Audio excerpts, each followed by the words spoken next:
بسم اللہ الرحمن الرحیم۔ معزز خواتین و حضرات، فتاوی آن لائن کے ساتھ میں ہوں آپ کا میزبان میاں طاہر۔ اسلامی تعلیمات اور سوال و جواب کا یہ پروگرام ہر اتوار عصر تا مغرب مرکز الحرمین الاسلامی ستیانہ روڈ فیصل آباد پاکستان سے پیش کیا جاتا ہے۔ اس پروگرام میں فون کال کرنے کے لیے ہمارا ٹول فری نمبر ہے 080011717 جی السلام علیکم۔ وعلیکم السلام جی، فتاوی on line? G فتاوی on line. مولانا بیٹھے ہیں؟ جی مولانا بیٹھے۔ اچھا مولانا، میں نے سوال یہ کرنا تھا کہ قرآن میں سورۃ الانعام کے آخر میں یعنی کہ 7ویں پارے کے شروع میں بیان ہوا ہے کہ اگر دو آدمیوں میں کوئی جھگڑا ہو جائے تو اس میں ایک آدمی قسم کھائے اور پھر دوسرا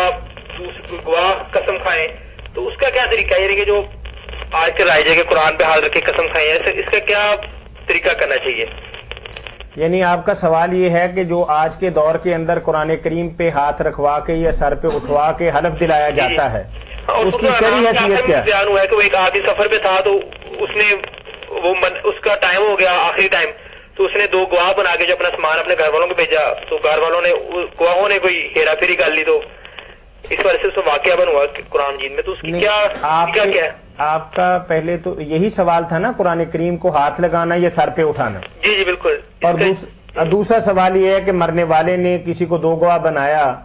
صحیح، چلیں ٹھیک ہے جی۔ وہ تو انہوں نے آیتوں کا حوالہ دیا نا کہ ذکر آتا،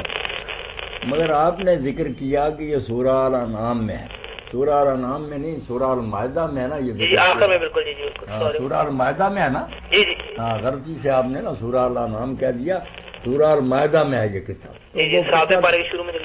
وہ قصہ تو چلو آپ نے پڑھا، اس کا تو ہمارے ساتھ اس وقت کوئی تعلق نہیں ہے۔ آپ صرف قسم کے بارے میں پوچھ رہے ہیں کہ قرآن مجید پر حلف لینا کہ ہاتھ رکھو اس پر یا اس کو اپنے ہاتھ میں لے کر رکھو حلف دو، تو یہ غلط نہیں ہے، درست ہے۔ چاہیے کہ اس کو مسجد میں لے جائیں، قرآن اس کے ہاتھ میں دیں یا اس کے سر پر رکھیں اور محراب کے پاس، ممبر کے پاس لے جائیں، عصر کی نماز کے بعد کا وقت ہو، جیسے وہاں بھی اللہ نے کہا کہ نماز کے بعد انہیں کھڑا کرو، یعنی ماحول ایسا پیدا کیا جائے کہ اگر اس میں رائی بھی ایمان ہے تو وہ سوچے کہ مجھے کہاں لے آئیں گے۔ اللہ کی کتاب میرے ہاتھ میں ہے، اب میں اگر جھوٹ بولوں گا تو میرا کچھ کہنا ہے؟ کتاب اللہ ہاتھ میں ہے، مسجد میں ہوں، محراب کے پاس ہوں، ممبر رسول کے پاس کھڑا اور نماز عصر کے بعد کا وقت ہے جو سب سے اعلیٰ، تو یہ تغلیظ کے لیے ہوتا ہے کہ قسم میں نا شدت پیدا کی جائے، بلکہ الفاظ بھی ایسے کہلائے جائیں اس سے کہ وہ صرف یہ نہ کہا کہ میں اللہ کی قسم اٹھاتا ہوں، اسے کہا دے اس اللہ ذوالجلال کی قسم جس کے سوا کسی کے پاس نہ حول ہے نہ قوت ہے، اگر میں نے غلط بیانی کی تو پھر اللہ تعالیٰ کی ذمہ داری سے میں بری ہوں، جو میرے ساتھ چاہے سلوک کرے، ایسے الفاظ کہہ رہا ہے تاکہ کانپ جائے، اور ساتھ اگر یہ بھی ہو کہ اگر غلط بیانی ہو تو میرے اوپر اللہ کی طرف سے عذاب ہو، غضب ہو۔ ہاں، جیسے لیان کی قسمیں اللہ تعالیٰ نے بیان کی ہیں، جو بیوی پر زنا کی تہمت، اتنی شدت ہے اس میں کہ اللہ کی قسم میں سچا ہوں، اگر جھوٹا ہوں تو مجھ پر اللہ کی لعنت ہو جائے۔ تو یہ تغلیظ کے لیے نا ایسا معاملہ کرنا درست ہے کہ ماحول ایسا پیدا کیا جائے کہ وہ محسوس کرے کہ قسم کوئی کھیل نہیں ہے۔ بالکل صحیح مولانا۔ اچھا مولانا، تھوڑی سی بات پوچھنی تھی کہ جو عصر کے بعد کا ہوتا ہے کہ ہم کہتے ہیں سجدہ نہیں کرنا چاہیے، یا فجر کے جو بعد ٹائم ہوتا ہے، تو اس میں اگر ہم نے دعائے استخارہ پڑھنی ہو 2 نفل یا دعائے حاجت کے 2 نفل پڑھنے ہو تو وہ پڑھ سکتے ہیں؟ نہیں، اس طرح نہیں بیٹا آتا کہ ان نمازوں کے بعد سجدہ نہیں، سجدہ تو کرنا چاہیے، اگر سجدہ تلاوت کر آ گیا وہ بھی کرنا چاہیے، اور بھی کوئی نعمت کا ذکر ہوا، کوئی خوشی کی خبر ملی، سجدہ شکر کرنا چاہیے، کوئی ایسی باتیں نہیں، نماز جنازہ بھی پڑھ لینی چاہیے۔ یہ لوگ جو کہتے ہیں نا کہ نہیں منع، یہ بھی خود مان لیتے ہیں کہ نمازیں اگر قضا ہوئی ہیں اس آدمی کی تو وہ فجر کے بعد بھی پڑھ لے، وہ کہاں گیا کہ لا صلاۃ، کوئی نماز نہیں، تو جس کا جی چاہتا وہ نکال لیتا ہے، جس نماز کو چاہتا ہے۔ بس سادہ سی بات یہ ہے کہ شوقیہ نفل جو ہے نا آدمی پڑھنا چاہے تو ان کا یہ وقت نہیں ہے، مگر ایسے نوافل یا نمازیں جن کا کوئی سبب ہے، مثلا گرہ نہیں اس وقت ہو جاتا، یا وہ سفر پر جانا چاہتا، یا اس نے طواف کیا اس کی وجہ سے برکت، ان کو صلاۃ ذات و سبب کہتے ہیں، ایسی نمازیں جن کا کوئی سبب ہے، شوقیہ نہیں، یہ کی جا سکتی فجر کے بعد بھی اور عصر کے بعد، یہ فیصلہ کن بات۔ جی جی مولانا قربانی کال لیتے ہیں۔ السلام علیکم۔ وعلیکم السلام جی، گجرانوالہ سے اعجاز بول رہا ہوں جناب۔ جی کیا حال ہے اعجاز صاحب؟ ہاں جی، کیا قبلہ صاحب کا کیا رہا جی؟ الحمدللہ۔ اچھا جی جناب، قبلہ صاحب پوچھنا تھا کہ یہ جو محدثین کے درمیان ایک طے شدہ بات ہے کہ کسی کے بھی ان کے جو فضائل و مناقب ہیں اس میں جو روایات ہیں ان کے بارے میں کوئی رد و قد نہیں کیا جائے گا، یعنی اسناد کے حوالے سے کچھ بحث نہیں کی جائے گی، جی میں اس بارے میں آپ کیا فرماتے ہیں؟ یہ اعجاز بھائی، جب لوگوں نے دیکھا نا کہ جو باتیں ہم کہہ رہے ہیں اس کی تائید کسی معتبر روایت سے تو ہوتی نہیں، جی تو آپ اپنے موقف کو مضبوط کرنے کے لیے دائرہ جو ہے اس میں وسعت پیدا کری، معاملہ کھلا کر لیا کہ فضائل میں ضعیف روایتیں بھی قبول ہیں، تو اب تو دین ختم ہو گیا، ضعیف کس کے پاس نہیں ہے، ہر گروہ کے پاس ہے، فیصلہ کیا ہوگا پھر؟ تو یہ اصول جو تھا کہ بات تو ہونی چاہیے صحیح، جو درست ہے وہ حضور کی طرف منسوب کرو،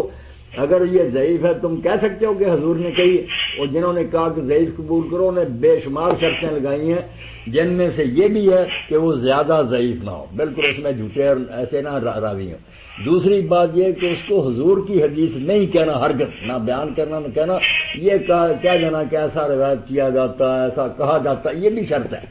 اور تیسری بات کہ وہ جو کچھ بھی کہا جا رہا ہے اس کے بارے میں دین میں اصول موجود ہے، مثلا کہا گیا ہو کہ نماز پڑھنا بہت نیکی ہے، اس کا اگر آ جائے کہ ثواب اتنا ہے کمزور روایت میں، چونکہ نماز بذات خود ثابت ہے، چلو یہ 3-4 شرطیں ہیں جو ان لوگوں نے لگائی ہیں، مگر جو بڑے اچھے محقق علماء وہ تو کہتے نہیں کسی معاملہ میں ضعیف روایت قبول نہیں ہوگی،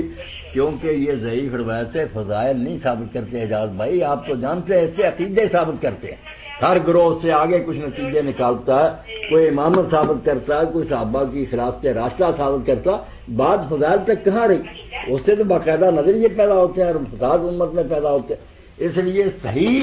اور بالکل قطعی صحیح صاف ہونی چاہیے روایت۔ نہیں، ابھی جو ہمارے پاس جو روایات کا ذخیرہ ہے حدیث کی شکل میں،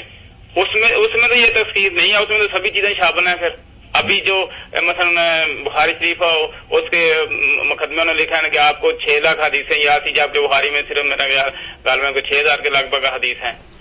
یہ اعجاز بھائی آپ نے بہت اچھا کیا ہے کہ ایسی بات کی طرف توجہ دلائی جس کی وضاحت بہت ضروری ہے، کیونکہ جو شخص بھی پڑھتا سنتا نا کہ امام بخاری رحمۃ اللہ علیہ کے پاس 6 لاکھ حدیثیں تھیں جس میں صرف یہ 7000 نے چھانٹی،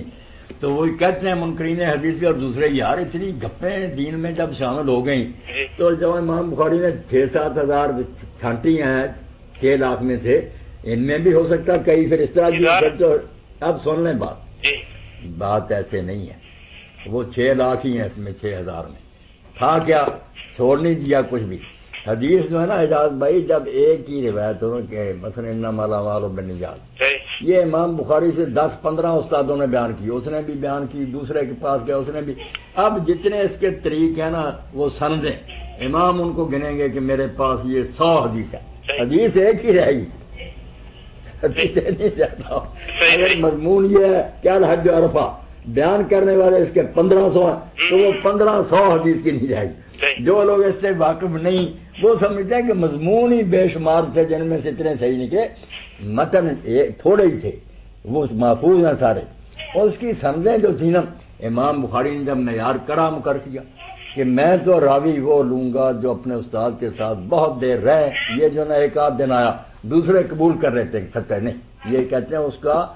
صحبت میں طویل ہونا کہ دیر تک ساتھ رہا ہو، حافظہ کبھی درجے کا ہو۔ امام بخاری کی شرطیں ہوگی کڑی،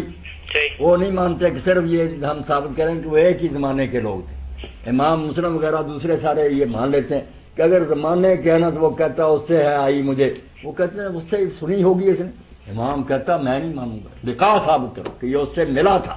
اگر ملا نہیں ثابت ہم زمانہ ہونا کوئی دلیل نہیں کی یہ روایت